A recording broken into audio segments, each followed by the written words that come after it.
దాటిన తర్వాత బోడమల్లయ్య అని పారా 62లో బట్టి గారు చెప్పారు అధ్యక్ష. ఇది కాంగ్రెస్ పార్టీకి బాగా సూట్ అవుతుంది. నిజమే చెప్పారు అధ్యక్ష, నిజమే చెప్పారు అధ్యక్ష. ఓడ దాటేదాకా ఓడమల్లప్ప, ఓడ దాటినాక బోడమల్లప్ప. ఎందుకంటే అధ్యక్ష, ఎన్నికల ముందు వాగ్దానాల జాతర చేశారు, ఎన్నికలు కాగానే వాటిని పాతర వేశారు. ఇవాళ మహాలక్ష్మి 2500 మోసం, 4000 రూపాయల పెన్షన్, రైతు భరోసా, రుణమాఫీ, తులం బంగారం, నిరుద్యోగ భృతి, ఏడాదిలో 2 లక్షల ఉద్యోగాలు, ఉద్యోగులకు పిఆర్సీ 4 డిఏలు, ఆటో డ్రైవర్లకు 12,000, అన్ని పంటలకు బోనస్, ప్రభుత్వంలో ఆర్టీసీ విలీనం, 5 లక్షల విద్యార్థి భరోసా కార్డు. బట్టి గారు ఇప్పుడు చెప్పండి, బోడమల్లయ్య ముచ్చట ఎవరికి వర్తిస్తుందో ఒకసారి చెప్పాలని చెప్పి నేను బట్టి గారిని కోరుతా ఉన్నా అధ్యక్ష. అధ్యక్ష, ప్రస్తుత బడ్జెట్ పై కూర్చోండి బైసా ప్లీజ్. నేను మాట్లాడినాక ఉప ముఖ్యమంత్రి గారు మాట్లాడతారు.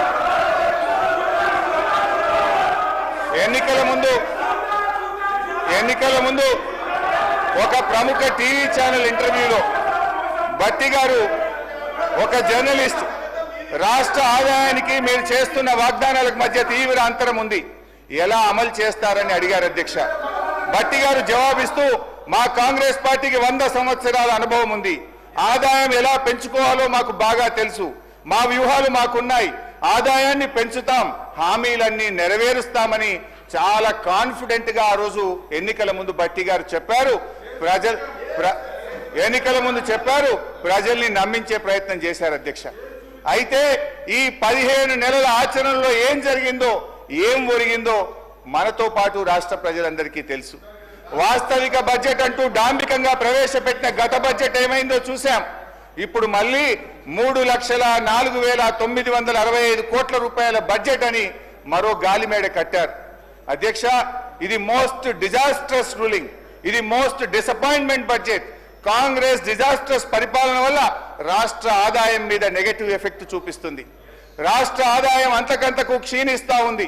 మరి అనుభవం గల్ల బట్టి గారు ఇప్పుడు ఏం చేయాలో చెప్పాలి ఈరోజు. ఎందుకంటే అయితే తమ యొక్క పరిపాలన వైఫల్యాలను సరి చేసుకోవాలి, లేదంటే రేవంత్ రెడ్డి గారి ఫార్ములా ప్రకారం ప్రభుత్వ భూములు అమ్మాలి. ఏనుముల వారి పాలనలో మరి ఎన్ని భూములు కథం పట్టిస్తారో తెలియదు అధ్యక్ష.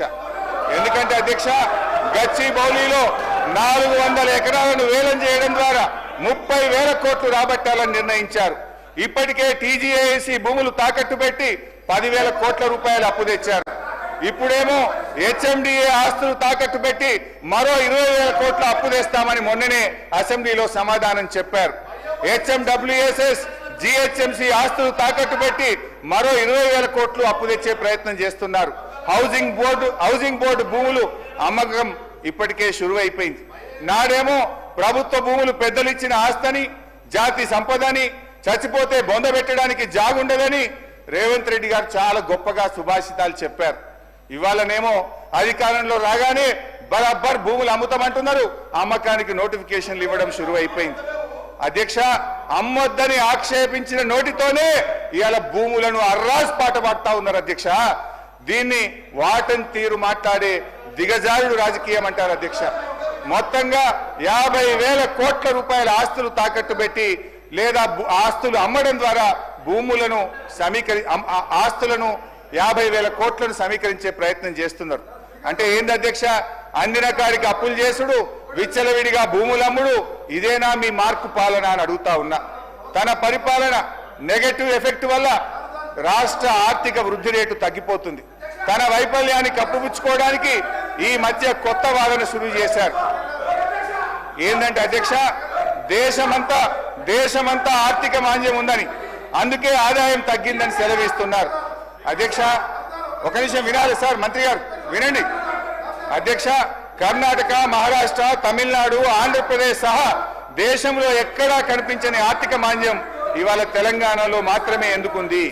అంతా నాకే తెలుసు, అందుకే అంతా నాకే తెలుసని ఈ ప్రభుత్వం, ఈ ముఖ్యమంత్రి గారు అహంకారంతో, అజ్ఞానంతో, అనాలోచిత నిర్ణయాల వల్ల రాష్ట్ర ఆదాయం కుంటుపడ్డది.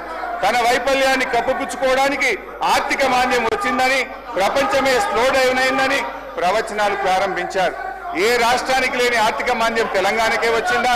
మీ నెగటివ్ పాలసీల వల్ల, మీ రివెంజ్ పాలిటిక్స్ వల్ల ఈ రోజు రాష్ట్ర ఆదాయం తగ్గుతా ఉన్నది.